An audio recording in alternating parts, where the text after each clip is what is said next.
For Henry VIII, art was part of what has been called the swaggering theatre of court life.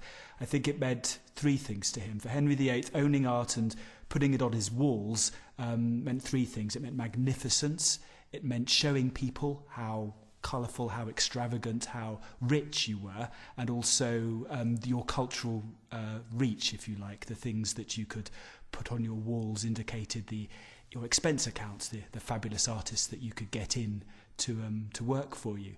It also meant symbolism. It meant carrying political or occasionally religious messages to the court.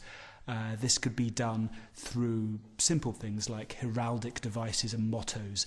Tudor interiors were hugely colourful spaces from the floor to the ceiling. You have to imagine painted floors, tapestry-lined walls, ceilings covered in really bright colours, narrative paintings going round as friezes round the inside of a chamber.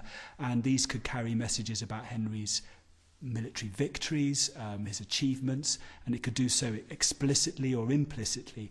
Now, this is all very interesting because also so little has survived that we tend to rely on the bits that have survived, the single things which we can identify, to stand for people in a way that is possibly a bit unfair. Holbein's Henry VIII has become so all-pervasive in filmic culture, in artistic culture, that people are prone to say that in some respects that Holbein's Henry VIII is the man himself.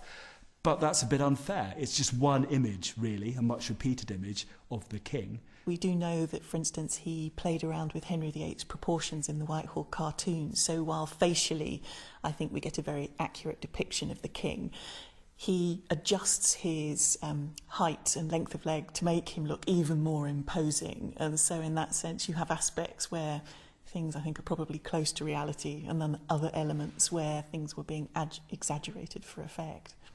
His portraits' essential function was to carry just a likeness. They weren't carriers of meaning, of deep psychological intent. Occasionally they'd carry simple messages.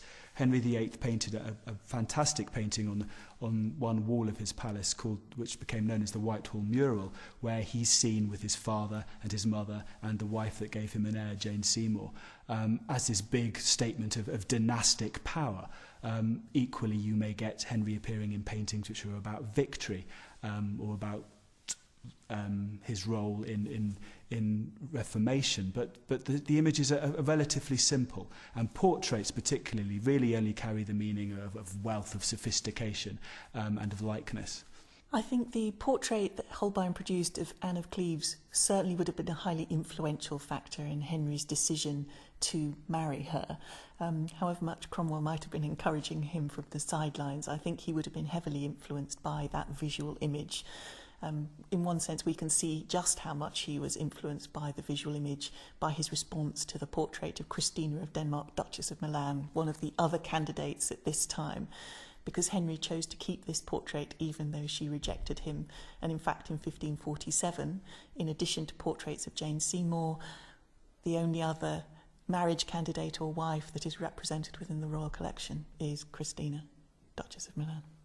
What's important about portraits in particular is that they were owned because it showed that you were a member of the family, or you were a member of that particular faction, or you supported the king or a queen, and so you had an image of them on their wall.